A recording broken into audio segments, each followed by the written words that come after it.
시청자 여러분 안녕하십니까? YTN 뉴스 앤 이슈 시작합니다. 여당 혁신위발 험지 출마 요구로 힘겨루기가 이어지는 가운데 혁신위가 특단의 카드를 내놓을 수 있다는 관측도 제기됩니다. 민주당 역시 이재명 대표 위증교사 사건의 총선 전 1심 선고 가능성이 거론되면서 사법 리스크 논란이 재점화하는 모습입니다. 국회 연결해서 전국 상황부터 알아보겠습니다. 박광열 기자. 네, 국회입니다. 네, 혁신위발 험지 출마론 여권의 뜨거운 화두로 이어지고 있죠.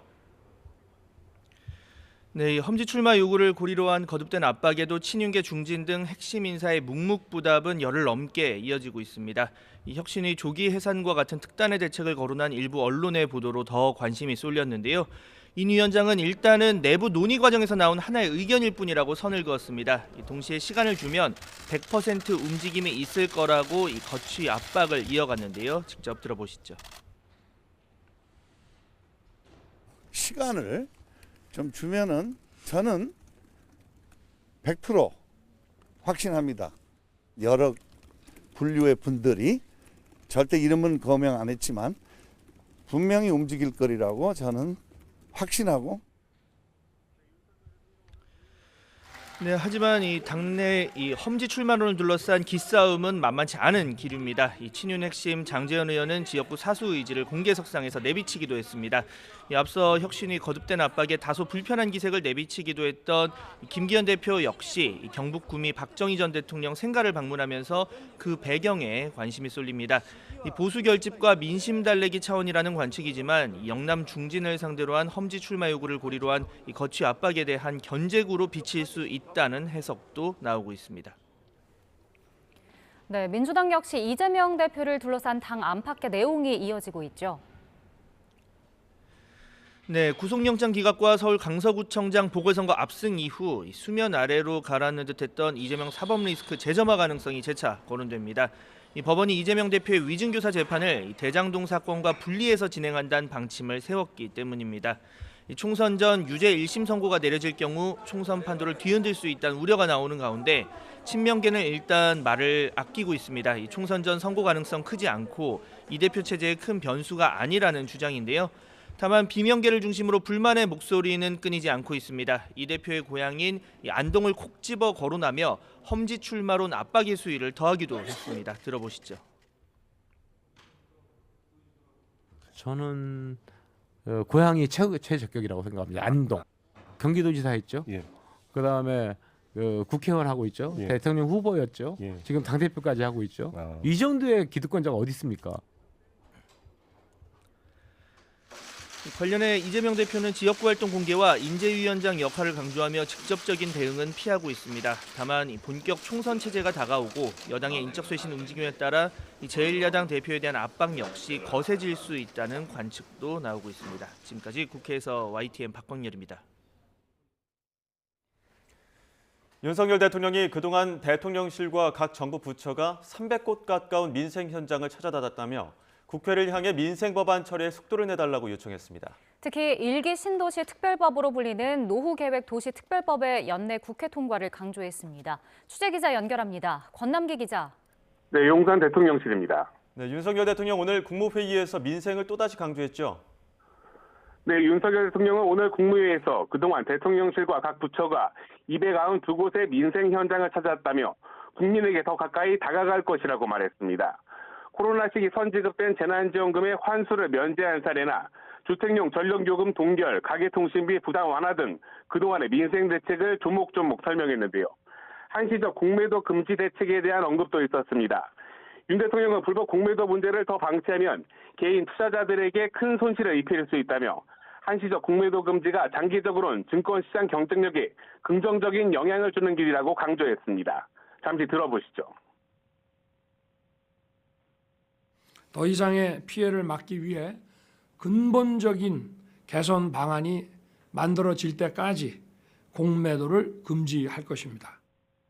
우리 증권시장의 기울어진 운동장을 바로잡고 개인 투자자를 보호하는 해결책을 철저하게 준비해 주기 바랍니다. 이어 민생을 위한 정책이 현장에서 제대로 집행돼야 한다며 지난 10월 시행된 납품대금 연동제를 사례로 들었습니다. 윤 대통령은 최근 고금리 여파로 중소기업 등의 자금 사정이 쉽게 나아지지 않고 있다고 지적한 뒤 모든 원청기업이 납품대금 연동제에 참여할 수 있도록 정부가 나서서 적극 설득해달라고 지시했습니다. 네, 또 민생법안 처리와 관련해 국회에 대한 요청도 있었죠. 네, 민생을 강조한 윤 대통령은 국회를 향해선 민생법안의 조속한 처리를 요청했습니다. 특히 1기 신도시 특별법으로 불리는 노후계획도시 정비를 위한 특별법의 국회 처리를 강조했는데요. 신도시 노후화로 주민 안전과 층간소음, 주차 시비 등 문제가 계속되고 있지만 지난 3월 발의된 해당 법이 아직 상임위 문턱을 넘지 못하고 있다고 지적했습니다.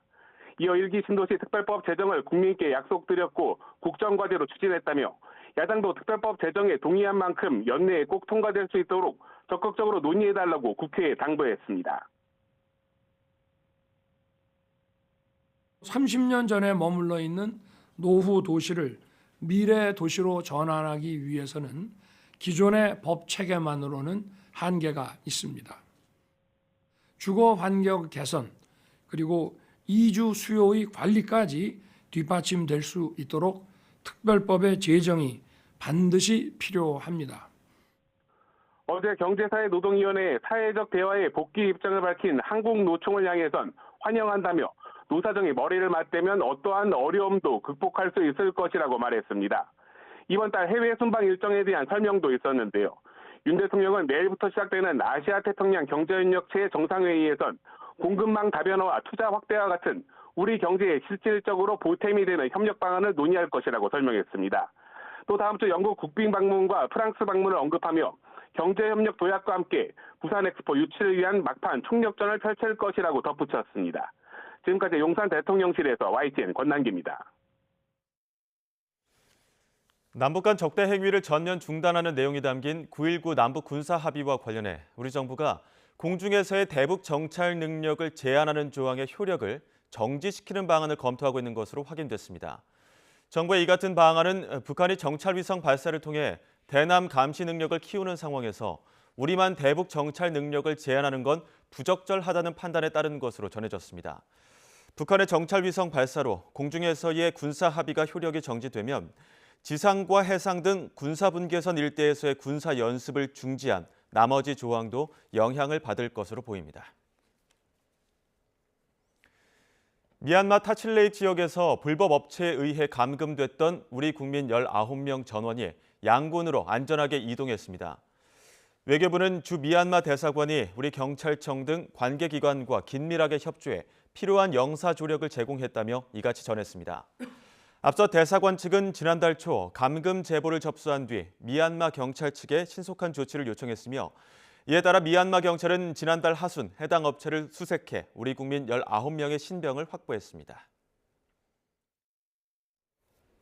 카카오 모빌리티가 가맹 택시의 실질 수수료율을 기존 최대 5%에서 3% 이하로 낮추는 방안을 택시업계와 논의하기로 했습니다.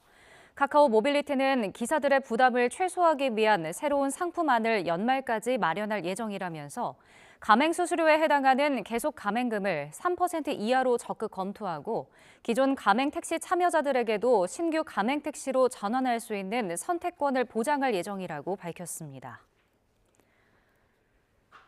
검찰이 SM엔터테인먼트 시세 조종에 관여한 혐의를 받는 배재현 카카오 투자총괄 대표를 구속 기소했습니다. 임직원이 법을 어기면 법인도 처벌하는 양벌 규정에 따라 카카오 법인도 함께 재판을 받기도 했습니다. 보도에 조성호 기자입니다. 검찰이 배재현 카카오 투자총괄 대표를 구속 상태로 재판에 넘겼습니다. 금융감독원 자본시장 특별사법경찰이 지난달 26일 검찰로 사건을 넘긴 지 18일 만입니다. 자본시장법 위반 혐의를 적용했습니다. 하이브와 SM엔터테인먼트 경영권을 놓고 경쟁하던 지난 2월 2,400억 원을 동원해 400여 차례에 걸쳐 고가에 사들여 주가를 조종한 걸로 조사됐습니다. 하이브가 SM 주식을 주당 12만 원에 공개 매수에 나서자 이보다 주가를 높게 설정하려는 의도였다는 게 검찰 판단입니다. 이 과정에서 금융당국의 주식 대량 보유를 보고하지 않은 혐의도 있습니다. 임직원이 법을 어기면 법인도 처벌하는 이른바 양벌 규정에 따라 카카오 법인도 함께 재판에 넘겨졌습니다. 금감원 특사경은 지난달 배 대표 등 카카오 임원 3명에 대한 구속영장을 신청했습니다. 주식 대량 보유 보고하지 않은 이유 있을까요? 김범수 창업자가 알고 있었나요? 법원이 증거인멸과 도망이 염려된다며 배 대표의 영장을 발부하면서 배 대표는 구속 수사를 받아왔습니다. 앞서 SM 경영권 분쟁 과정에서 하이브 측에서 비정상적 매입 행위가 있었다고 문제를 제기하면서 시세 조종 의혹이 불거졌고, 금감원 특사경은 지난달 24일 김범수 카카오 창업자를 피의자로 불러 조사하는 등 관련 수사를 벌여왔습니다. YTN 조성호입니다.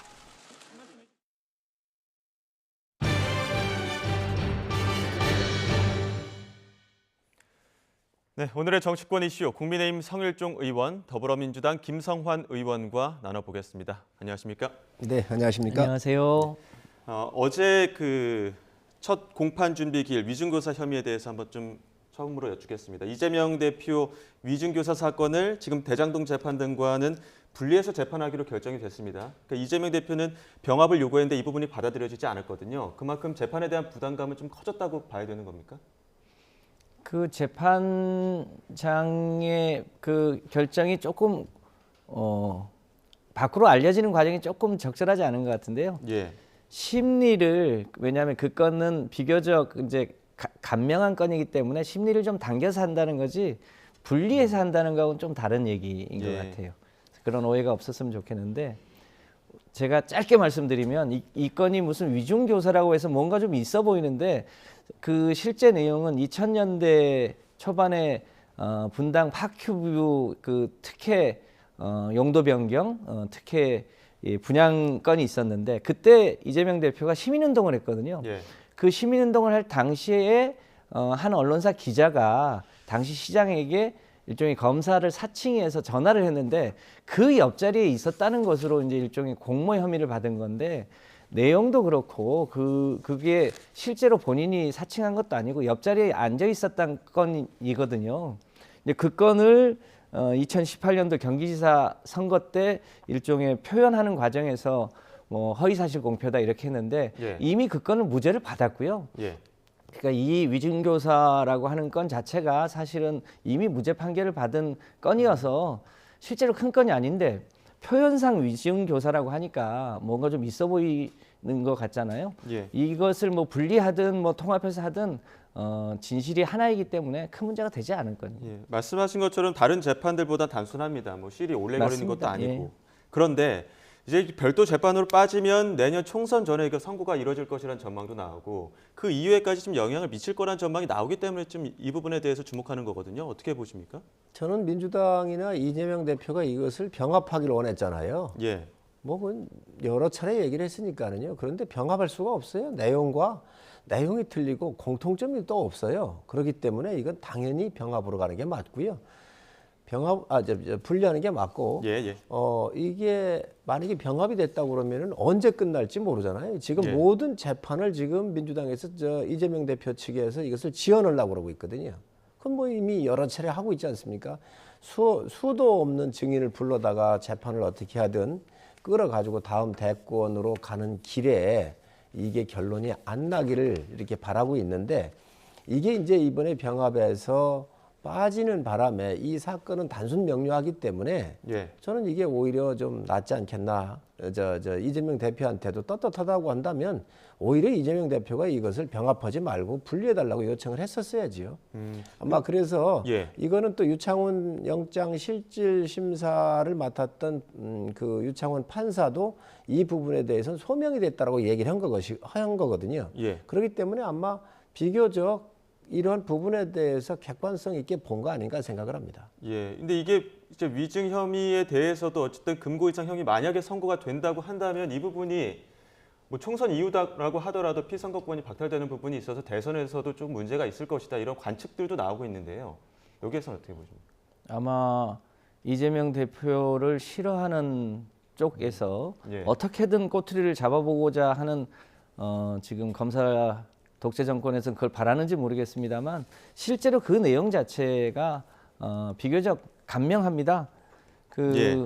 이제 지난번 영장 실질 심사 과정에서 소명되었다는 건데, 이게 무슨 죄가 무슨 증명되었다가 아니라 대충 어떤 내용인지 알겠다, 이런 내용이거든요.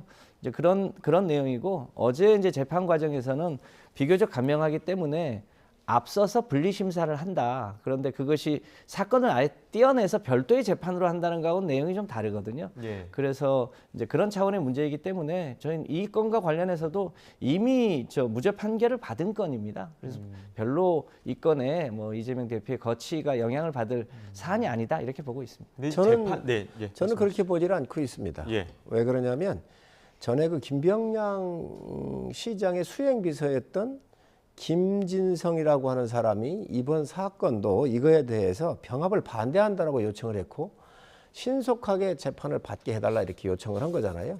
자, 그리고 이분들이 다 대상자들입니다. 그렇기 때문에 이 부분에 대해서 2018년도 경기도지사 할 때에 이 부분에 대해서 선거할 때 나왔던 문제 아닌가요? 먼저 거고 또 틀려요. 내용은 같겠지만.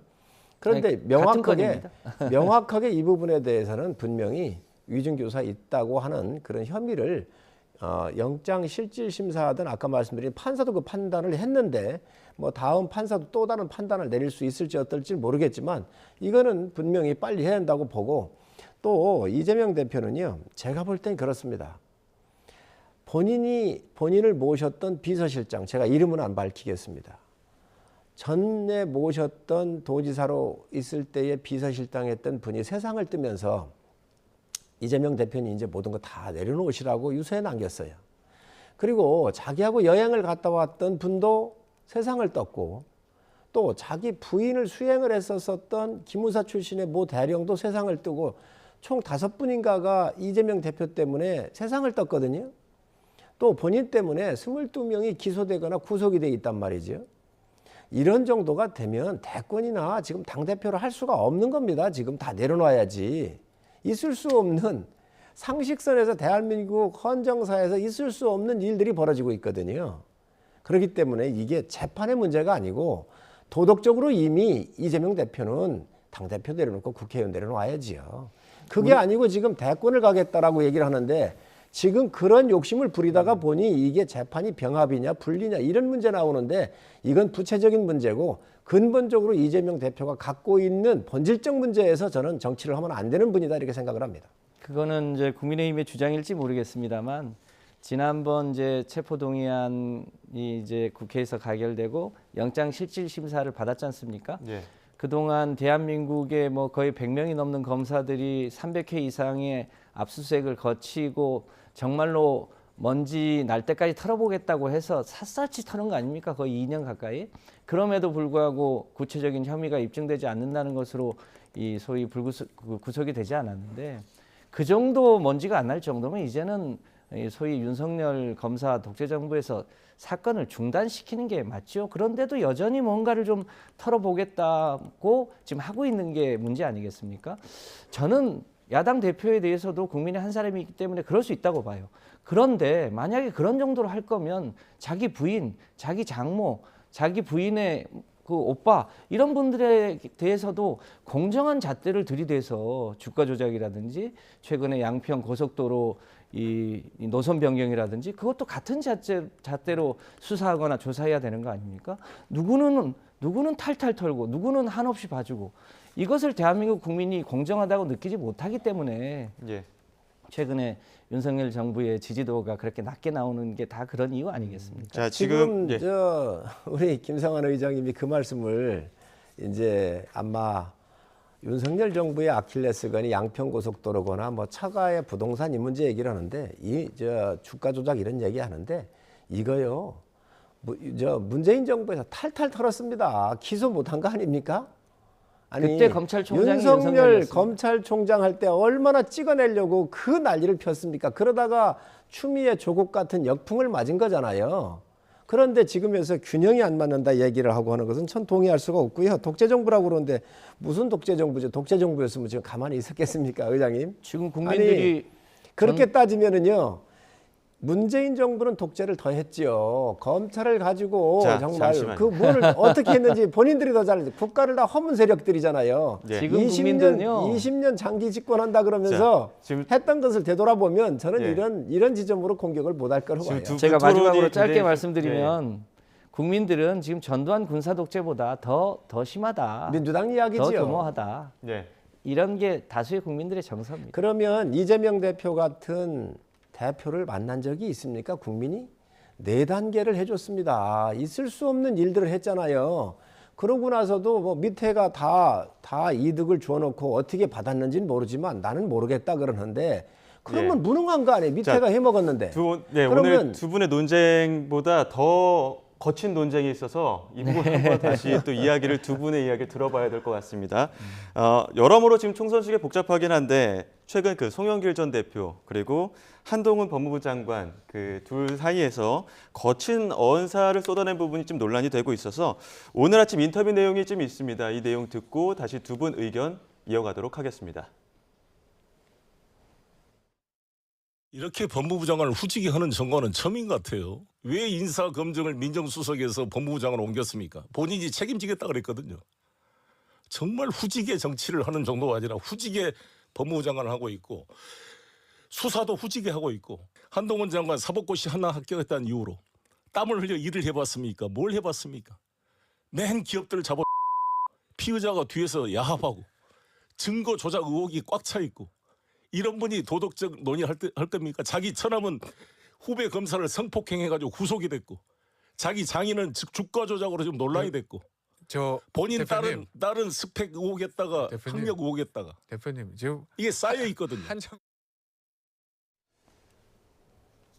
이게 처음에는 그 송영길 전 대표가 그 출판 기념회에서 했던 이야기 거기에서 또 한동훈 장관이 정치를 후지게 한다라고 하는 입장문을 냈고 거기에서 다시 반박하는 입장에서 송영길 전 대표가 장관을 후지게 한다 이렇게 지금 또 반박하는 내용이었었거든요. 이런 공방 어떻게 보셨습니까? 그 이제 중간에 좀 거친 표현이 있었던 것 같습니다. 무슨 뭐 어린 놈, 뭐 건방진 놈 이런 표현이 있었는데 그런 표현은 조금 거칠었다고 보여집니다만 본질적으로 보면 지난번 체포동의안에 대한 국회 이제 장관의 이제 설명 과정에서 다른 기존의 장관들은 그걸 서면으로 하거나 하더라도 아주 짧게 요지만 얘기했거든요. 근데 거의 막 30분 이상 장광설을 늘어놓은 거예요. 그리고 실제로 있지도 않는 예컨대 뭐 꼭 무슨 범죄가 구체적으로 있는 것처럼 그 설명을 했지 않습니까? 근데 결국 그 영장 실질 심사 과정에서 구속이 안 됐잖아요. 그럴 정도의 내용을 할 일이 아니다. 검사로서 해야 될 덕목이 있고 특히 법무부 장관은 대한민국 헌법 11조 모든 국민은 법 앞에 평등하다고 하는 것을 수호해야 되는 책임이 있는 게 법무부 장관 아닙니까? 그런데 누구보다도 이 특정 편에 서서 일종의 정치인보다 더한 말을 늘어놓거나 특히 이제 법사위나 이런 데서 야당 의원의 무슨 질의 과정에서 보면 거의 한마디도 지지 않거나 심지어 일부에서는 깐족거린다는 표현까지 쓸 정도로 좀 법무부 장관 같지 않은 태도에 대해서 아마 그런 표현을 쓰지 않았나 이렇게 보여집니다. 지금 이 설전에 지금 민영배 의원이나 유정주 의원도 비판을 추가하다 보니까 점점 더 그 막말 논란이 조금씩 파장을 키우는 것 같습니다. 어떻게 바라보고 계십니까? 송영길 대표는요 5선의 국회의원을 지내셨고 인천시장까지 하고 집권 여당인 민주당의 당대표를 하신 분이에요. 그런데 건방진 놈, 어린 놈 그러는데 한동훈 장관이 51세입니다. 어립니까? 본인은 38살에 국회의원 됐잖아요. 지금 너무 감정적으로 하고 있다. 그리고 이 감정의 표출이 지금 본인이 돈봉투 사건으로 조사받고 있는 피의자 신분이잖아요. 그리고 본인을 위해서 일했었던 사람들은 구속이 지금 몇 사람이 되어 있습니다. 그런데 이런 상태에서 대한민국의 법무부 장관이잖아요. 거기에다가 아무래도 그렇지 놈자를 붙인다고 하는 것은 격에 맞지 않습니다. 지금 이런 거친 표현들이 오고 가는 것은 전 감정이 좀 들어가 있다고 보여지고 이런 부분에서 좀 뭐 법은 법대로 대응을 하면 될 것이고요. 정치를 너무 정말 뭐 본인들이 누가 얘기했든 간에 참 격을 떨어뜨리고 있다. 저 안타깝게 생각을 합니다. 아마 저는 민주당도 굉장히 송 대표께서 말이 거칠어지고 정말 이게 쓸 수 없는 표현들을 쓰면서부터 민주당도 굉장히 곤욕스러울 거라고 봐요. 그러니까 이 조추송 리스크라고 보통 얘기하는 게 민주당 내에서도 이러한 우려들을 이야기를 했었고 그런 게 조금 현실화되는 거 아니냐 이런 의견들도 나오고 있거든요. 인재영입위원회 또 간사를 맡으셨기 네. 때문에 인재영입위원회 간사의 입장에서 봤을 때 이러한 리스크들 어떻게 바라보고 계십니까? 일단 뭐 조국 전 장관이나 추미애 전 장관 그리고 송영길 대표가 이제 공개하시는 얘기는 이번 총선은 민주당이 중심이 돼서 소위 윤석열 이 소위 군사 독재 정부보다 더한 검찰 독재 정권을 종식하고 그리고 민생 경제를 살려야 한다고 하는 큰 대의에 어긋나는 행동을 하지 않겠다는 게 기본적인 취지인 것 같습니다. 다만 이제 아직 선거법 협상이 마무리가 안 돼서 선거제도가 최종적으로 어떻게 될지, 특히 이제 그 비례제를 연동제로 할지 아니면 뭐 네. 병립제로 할지 뭐 이런 것에 따라서 어떤 형태가 드러날지는 좀 더 지켜봐야 되지 않을까 싶은데 전체적인 취지는 지금 윤석열 정부가 너무 과도하게 소위 이 민생과 경제는 돌보지 않고 해외로만 떠돌거나 혹은 노동계나 뭐 언론계나 이런 데는 굉장히 강한 이 소위 불법적인 방법으로 일종의 탄압을 하고 있지 않습니까? 이제 그런 점에 대해서 좀 여러 가지 이제 시민사회에 대해서 여러 가지 표현들을 하고 계신 거죠. 한동훈 장관 오늘 세미나 다녀와서 지금 송영길 전 대표의 오늘 아침 이야기들 이런 발언들에 대해서 다시 한번 이야기했던 게 국민이 평가할 거다 이렇게 이야기를 했습니다. 어느 쪽으로 평가가 좀 내려질 거라고 보십니까? 어찌됐든 두 양측에서 좀 막말이 좀 오간 부분은 있거든요. 아니 막말이야. 송영길 대표가 먼저 하지 않았나요? 예. 그리고 돈 봉투 다 나왔잖아요. 예. 액수는 틀릴지 모르지만 그래서 다 재판정에서도 그 이야기들을 했고요. 예. 지금 본인이 정말로 고개 숙이고 자중해야 될 대한민국 법을 집행하고 있는 최전방에서 일하고 있는 장관한테 막말을 하는 것은 그건 분명히 문제가 있지요. 국민이 잘 판단하실 거 아니겠어요? 예. 저는 떳떳하면 지금 우리 김성환 의장님께서 자꾸 뭐 검찰 독재 정권이라고 얘기를 하는데 떳떳하면 조사 받으시면 됩니다. 그럼 왜 그 조사받는 거를 그렇게 두려워하면서 검찰 독재 정권이라고 얘기하는지 모르겠어요. 민주당 때 검찰은 어떻게 했습니까? 아니 추미애, 박범계 뭐 이런 분들 조국 하는 거 보셨잖아요. 저는 이해할 수가 없다고 보고 또 조국 장관 같은 경우가 비법률적으로 명예회복을 한다 그랬더라고요. 왜 비법률적으로 합니까? 자기가 잘못 없으면 법률적으로 당당하게 대응을 해야지. 법에 의해서 잣대를 받는데 법의 전문가잖아요. 법무부 장관 했잖아요. 법대 교수를 했잖아요. 그러면 법으로 판단받아서 무죄를 주장을 하고 관철시키고 난 이후에 떳떳하게 정치권에 들어오면 될 것을 무슨 그렇게 점잖은 어려운 말을 써가면서 비법률적으로 명예회복을 한다. 왜 명예회복을 법률적으로 해야지 비법률적으로 합니까? 꼼수 부려서 국회의원 되겠다는 거거든요. 그렇게 하시지 말고 정말 정면 돌파하십시오. 검찰 독재 정권인 이런 얘기 쓰지 마시고 법률 전문가니까 당연히 법에 의해서 증거에 의해서 판단받을 거 아니겠습니까? 근데 이런 것을 전부 다 비틀어가지고 자기 지지층 속이고 이렇게 해가지고 비법률적으로 국회의원 돼가지고 명예회복을 하겠다? 어느 국민이 그걸 납득을 하겠습니까? 자, 지금 한동훈 장관 오늘 나오면서 했던 이야기가 비슷한 맥락으로 있어서 지금 민주당이 검찰총장 탄핵한다고 했다가 말을 바꿨다 이런 이야기를 하면서 뒤이어서 법무부가 민주당을 향해서 위헌전당 탄핵 심판 청구하면 어떻게 되겠나 이런 이야기를 또 세미나 끝나고 나오면서 기자들에게 했던 것 같습니다. 이 부분에 대해서 민주당 어떤 입장이십니까? 저는 법무부 장관이 그 공무원들을 특정 정당 소속으로 두지 않고 탈당을 하거나 이렇게 하는 이유는 정치적 중립을 지켜라라고 하는 취지 아니겠습니까? 그런데 너무 특정 정당 편에서 특히 야당에 대해서 각을 세우고 있는 이 한동훈 장관의 태도는 저는 바람직하지 않다 이렇게 판단이 됩니다. 예. 저는 좀 약간 그 뭐랄까 상식선에서 옳지 않다고 보는데 국회의원에 대한 체포동의안은 체포동의안이 올라오면 24시간 후 72시간 이내에 해야 되는데 예. 만약에 그것을 못하면 다음번 본회의에서 그것을 처리하게 되어 있습니다. 그런데 이 공무원의 잘못에 대한 국회의원의 탄핵 요건은 24시간 이후 72시간 이내에 못하면 그 자체가 폐기가 돼버려요. 예. 이건 매우 불공정하다고 보여집니다. 이제 그런 면에서 이 제도적인 이 불비를 좀 바로잡기 위한 노력을 해야 되는데 예. 지난번에 이 노조법하고 방송법을 처리하는 과정에서 국민의힘이 필리버스터를 하겠다고 했던 거 아닙니까? 예. 그 필리버스터를 하면 본회의가 연장이 되기 때문에 저희가 이제 거기에 소위 이동관 탄핵을 이제 하기 위한 노력을 했는데 그런다고 하니까 갑자기 필리버스터를 취소시켜버리고 무슨 회개한 온라인 필리버스터를 한다고 하질 않나 이렇게 했는데 여튼 체포동의안처럼 이 공무원에 대한 탄핵 건도 조금 제도를 좀 보완해서 예. 이런 문제가 없도록 하는 게 이 순리이지 그 지금 자꾸를 가지고 예. 위헌 뭐 소송을 한다 이거는 살이 안 맞아 보입니다. 민주당은요. 예. 여당일 때부터 한동훈 장관을 찍어내기를 시도했어요. 지모 이 전과 오범인 사람들에다가 채널A 사건 해가지고 다 공작으로 해가지고 찍어내기를 하려고 했었던 게 다 밝혀졌잖아요. 지금 한동훈 장관을 공격을 하는데 정치적 중립을 위반했다고 얘기를 하는데 그러면 한동훈 장관이 민주당 먼저 공격한 선례가 있습니까? 민주당 의원들이 얘기를 해서 맞받아친 거예요. 그것도 팩트로. 예를 들면 안민석 의원 같은 경우 얘기 나오니까 아니 문자 보내고 했던 거 있지 않습니까? 하고 그런 거예요. 윤지호 같은 그러한 희귀한 사람 데려다가 공작한 거 있지 않습니까? 하고 공격한 거예요. 한동훈 장관이 민주당을 절대로 먼저 자극하거나 정치적으로 공격한 적이 없습니다. 한동훈 장관이 먼저 공격을 받았기 때문에 그에 대해서 응사를 하는 것이지요. 아니 그거에 대해서 공격받으면 당연히 방어 안 하겠습니까?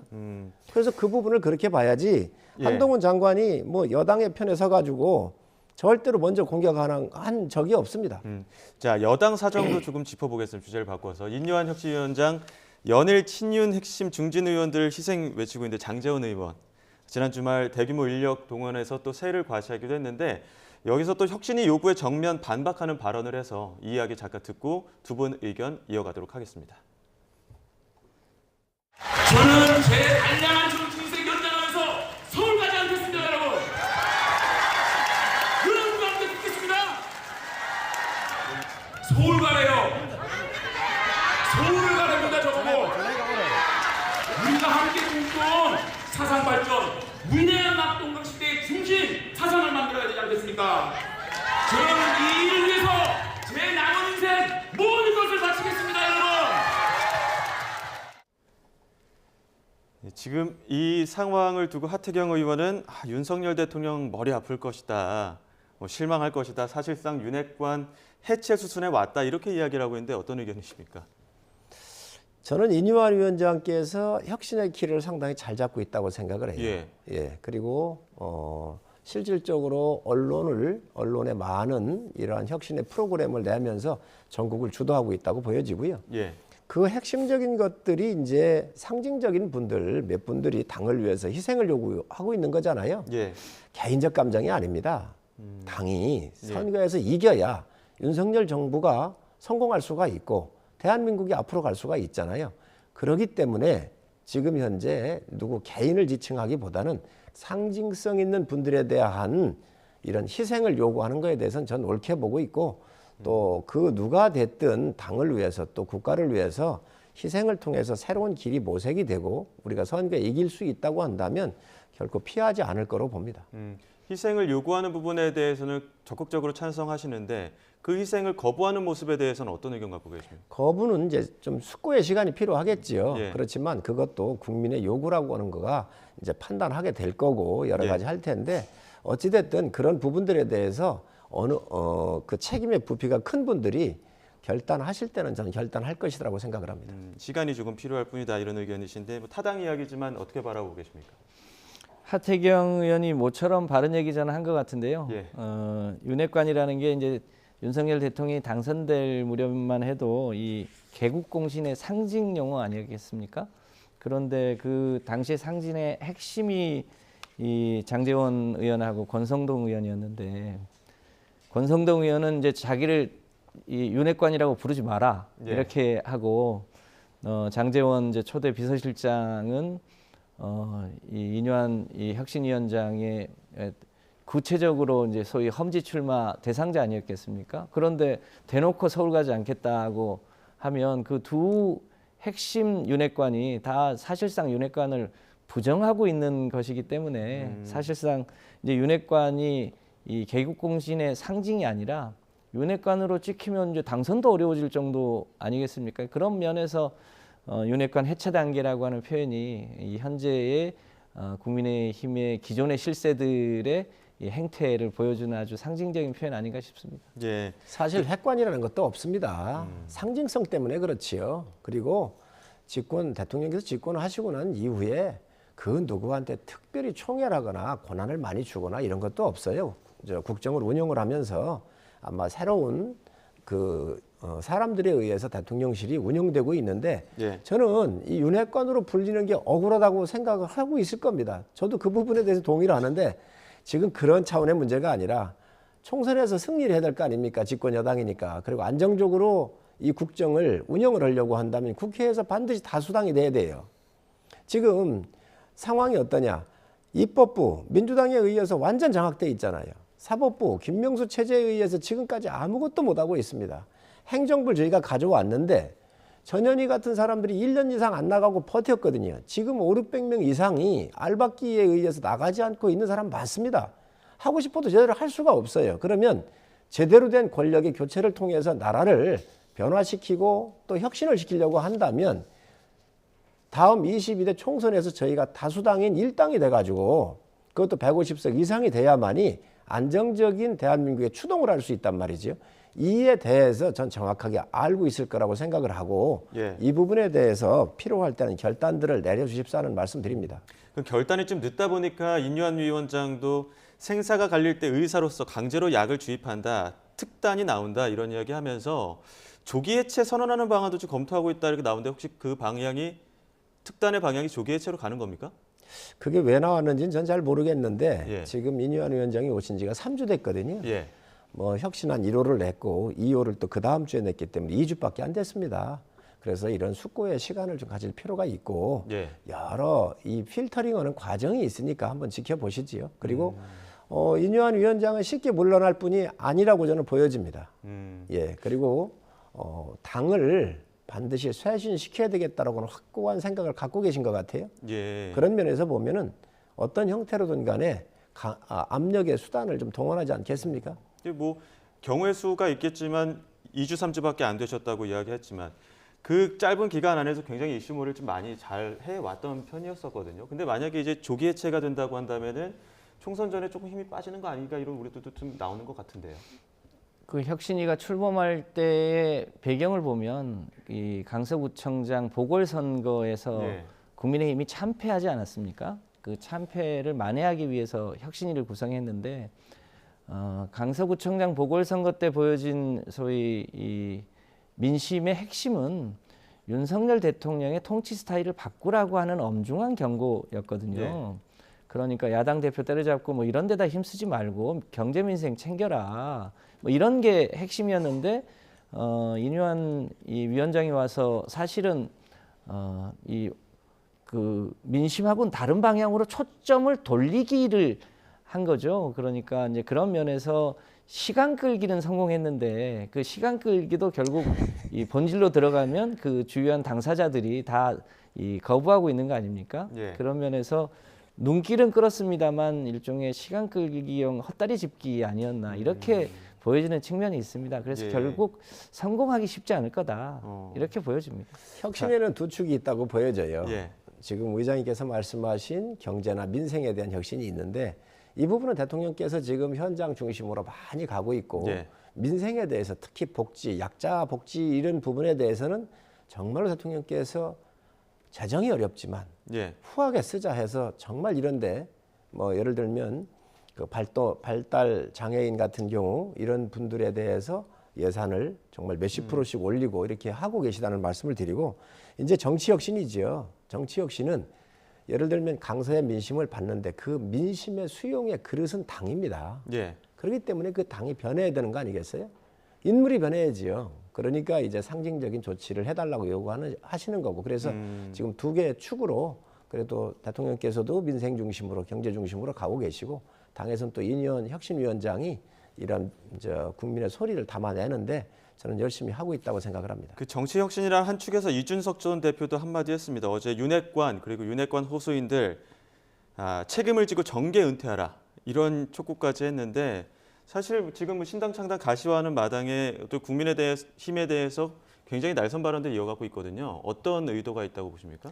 저는 이준석 대표가 당에 대한 애정이 굉장히 깊다고 봐요. 신당 창당하기가 쉽지가 않습니다. 가능성이 낮다고 그렇습니다. 보십니까? 신당은 DJ 대통령이나 YS 대통령 같은 확실한 대권 주자가 있거나 지역적 기반을 가지고 있었던 안철수 전 의원 같은 경우가 이런 신당에 성공한 케이스는 있어요. 그러나 지금 이준석 대표가 갖고 있는 그 어떤 대권 후보로서의 상징성도 없을 뿐더러 지역적 기반도 없잖아요. 예. 쉽지가 않을 겁니다. 그리고 30대의 보수 정당의 대표가 돼서 정권까지 창출하는 데 큰 역할을 한 분이기 때문에 저는 당에 대한 굉장한 애정이 있다라고 느껴지고 또 그런 측면에서 아마 여러 가지 고민이 깊을 거다. 신당은 창당하기가 쉽지 않겠나. 그래서 이런 당에 대한 여러 쓴소리도 하고 뭐 여러 가지 공격을 하는 것 같은데 제가 볼 때는 그렇게 신당 창당하기가 어렵지 않을 거라고 보여집니다. 하루 지날수록 1%씩 올라간다고 했고 지금 상당히 시일이 좀 지난 상황이어서 가능성은 올라가고 있는데 성일종 의원께서는 가능성은 없을 것이다라고 보고 계십니다. 어떻게 바라보고 계십니까? 그러니까 최근에는 이제 신당 창당 가능성이 60%까지 올라왔고 신당 창당을 하면 대략 12월 말 정도에 이제 창당을 하겠다는 거 아니겠습니까? 예. 저도 개인적으로 신당을 창당하는 건 매우 어려운 일이다라는 것에 대해서는 동의합니다. 그런데 이제 근본적으로 이 강서구청장 보궐선거 때 보여줬던 민심처럼 이준석 전 대표도 근본적으로 윤석열의 통치 스타일과 그동안 잘못한 부분에 대한 이 구체적인 지적, 그것에 대한 평가와 반성 이런 걸 요구하고 있는 것 아닙니까? 그런데 그런 부분에 대해서는 근본적으로 이제 변화할 기미가 보이지 않고 있어서 이런 것 때문에 실제로 창당할 수도 있고 뭐 아니면 끝까지 소위 몸값 올리기를 하다가 극적으로 다시 봉합할 수도 있을 수 있어서 아직까지는 그건 좀 숙제로 봐야 되겠습니다만 더 본질적으로 보면 윤석열 대통령 1년 6개월 동안 거의 뭐 야당 대표 그 수백 번 압수수색하고 전 정부 탓하고 그러면서 제대로 된 국가 운영을 보여주지 못한 것 이게 지금 우리 국민들이 느끼는 불만의 핵심 아니겠습니까? 예. 이제 그런 면에서 지금 국민들이 느끼고 있는 경제 민생의 여러 가지 불안함, 외교의 미숙함, 또 이 법의 잣대에 대한 불공정성 이런 부분에 대한 근본적인 검토와 쇄신이 선행되어야 할 것으로 보여집니다. 예, 민주당은 이재명 대표 수사를 중지하거나 포기하면 공정하다고 그러겠지요. 이 수사 민주당에 의해서 제기됐고 민주당에 의해서 고발된 겁니다. 그리고 민주당 정부였었을 때 이재명 대표의 수사들을 다 뭉갠 거예요. 압수수색을 수백 회 했다 그러는데요. 수백 회 아닙니다. 30몇 건입니다. 그런데 가면서 쓴 카드 이런 것들이 수백 건이지요. 한 건에 가야 될 곳이 많아서 그런 거예요. 이것을 마치 이렇게 확대해가지고 포장을 해서 수백 건 탄압받는 것처럼 얘기하는데 그건 아니라는 것을 분명히 말씀을 드립니다. 자, 짧게 지금 네. 한 가지 이슈는 두 분께 여쭤볼 이슈가 있어서 이 부분은 한번 좀 짧게 의견 여쭙겠습니다. 지금 KBS 박민 사장 취임하자마자 지금 시사 프로그램에 대한 MC 진행자들 다 전격 하차 혹은 교체됐고 또 뉴스 앵커도 교체 멘트도 없이 바로 클로징 멘트도 없이 교체가 된 부분들이 있거든요. 이 부분에 대해서 지금 더불어민주당과 국민의힘은 어떤 의견 갖고 계신지 먼저 성일종 의원님. 방송의 정상화입니다. 예. 지금 얼마나 많아 편향되게 했습니까? 패널을 아주 불균형으로 해가지고 민원건이 75건에 이뤄가지고 접수 순위 2위를 기록한 게 예를 들면 주진우 이 방송 같은 경우입니다. 지금 아니 전 국민이 다 알잖아요. 어떠한 앵커들이 나가가지고 좌편향돼 있는 사람들이 해서 자기들끼리 끼득끼득 웃으면서 얼마나 편향적으로 했습니까? 그리고 이 방송 저희 장악할 수도 없고요. 장악되지도 않습니다. 민주당은 노조에 의해서 전부 다 장악을 해왔지요. 그리고 그 재미 많이 봤지요. 그게 예를 들면 서울교통방송 같은 경우 KBS, MBC 다 대표적인 거 있지 않았습니까? 이걸 정상화하자는 거예요.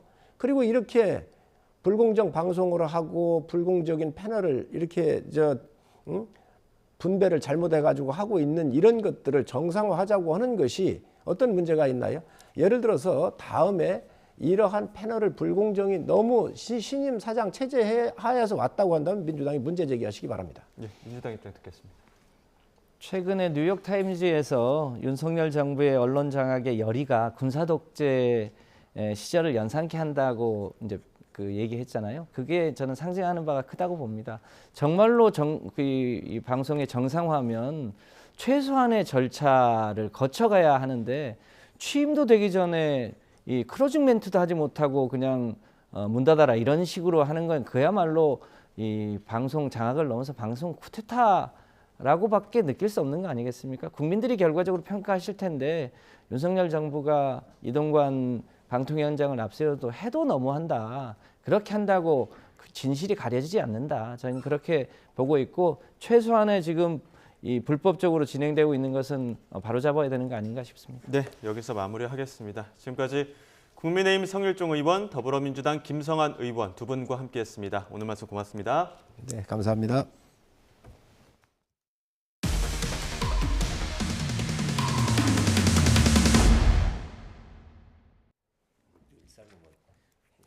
정부 중앙부처 소속 7급 공무원이 인터넷 성인 방송에서 BJ로 활동하다가 적발이 돼 최근 감사를 받고 있는 것으로 확인됐습니다. 문제가 된 공무원은 특별사법 직무까지 맡고 있어 해당 부처에선 품위 유지 의무와 겸직 금지 원칙을 위반했는지 조사하고 있습니다. 권준수 기자의 단독 보도입니다. 인터넷 성인 방송을 진행 중인 한 여성. 담배를 피우고 술도 마시며 시청자와 얘기를 나눕니다. 누군가 현금성 아이템을 선물하자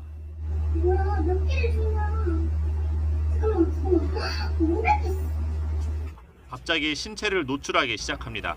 수위가 심각해지자 곧바로 인터넷 방송 운영자가 제재를 가하면서 마침내 화면이 꺼집니다. 그런데 알고 보니 이 BJ 다름 아닌 국가부처 소속 7급 주무관 A씨였습니다. 맡은 업무와 관련해서 수사권까지 가진 특별사법경찰관인 것으로 파악됐습니다. 당황스러웠고 또 굉장히 충격적이었습니다. 그 당시에 1000명 정도 이렇게 가까이 시청을 했었는데 자신이 이제 공무원인 것을 여러 차례 스스로 밝히고 방송을 했었습니다. 신고를 접수한 해당 부처는 A씨에 대한 감사에 착수했습니다. 직업 윤리를 어겼는지는 물론 공무원법상 품위 유지 의무를 위반했는지 들여다보고 있습니다. 더구나 공무원이 따로 수익을 창출하는 건 국가공무원 복무규정상 겸직 금지 원칙에도 어긋나 중징계까지도 가능합니다.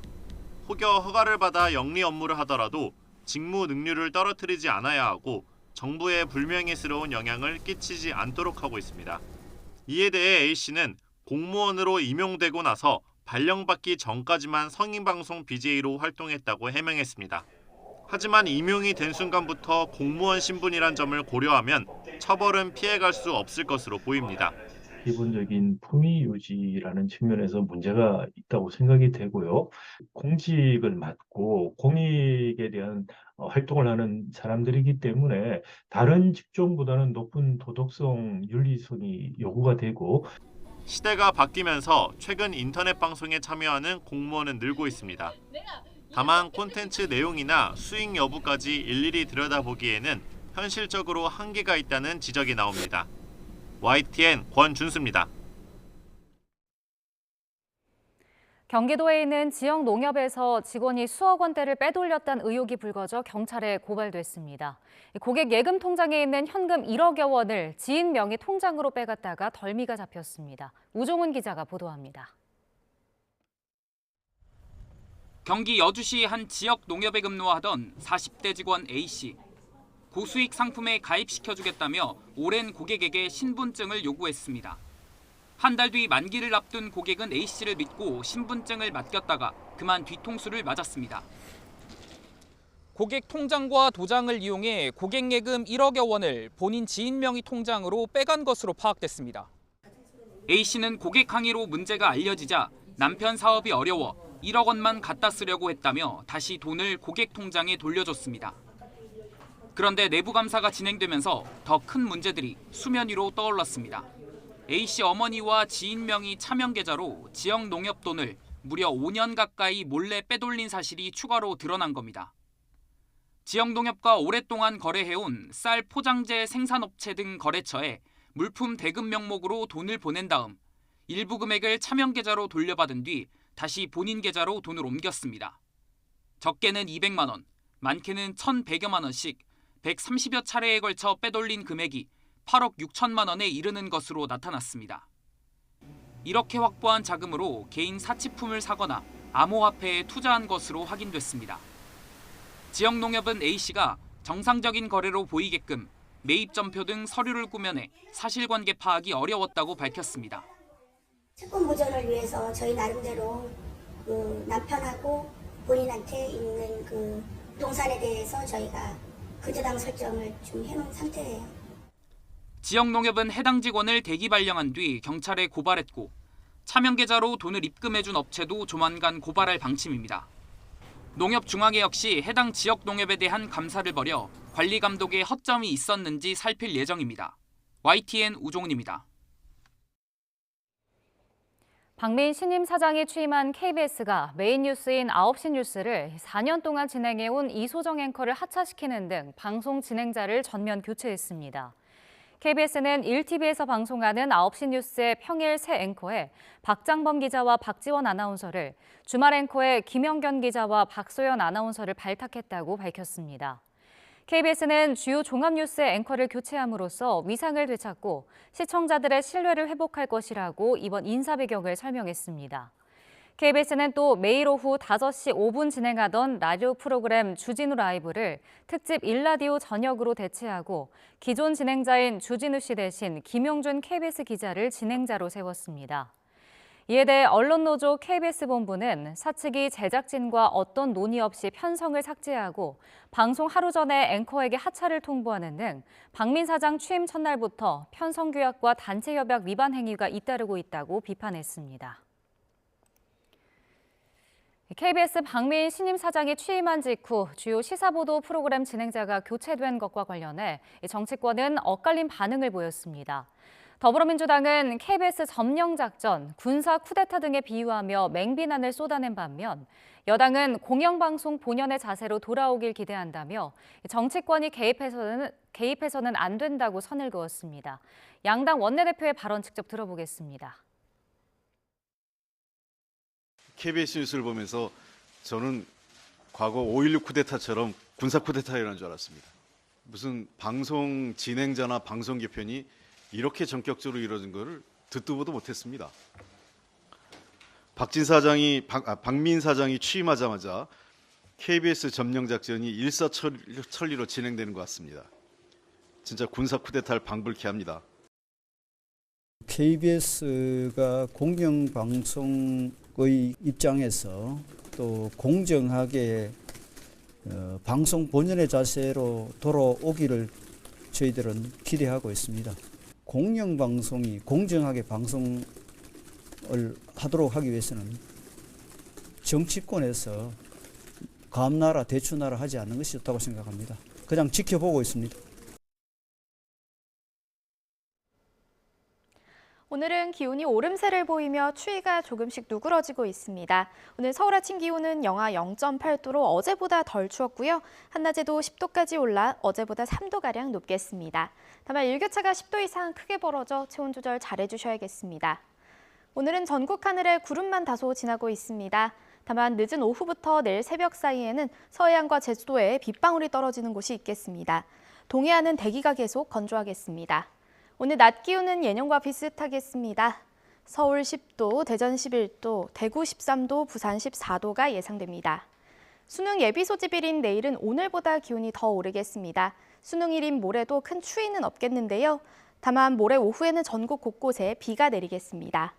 비가 그친 뒤에는 다시 찬 공기가 남하하며 주말에는 영하권 추위가 찾아올 전망입니다. 날씨였습니다. 이어서 뉴스앤이슈 2부가 방송됩니다. 네, 저희는 잠시 뒤에 돌아오겠습니다.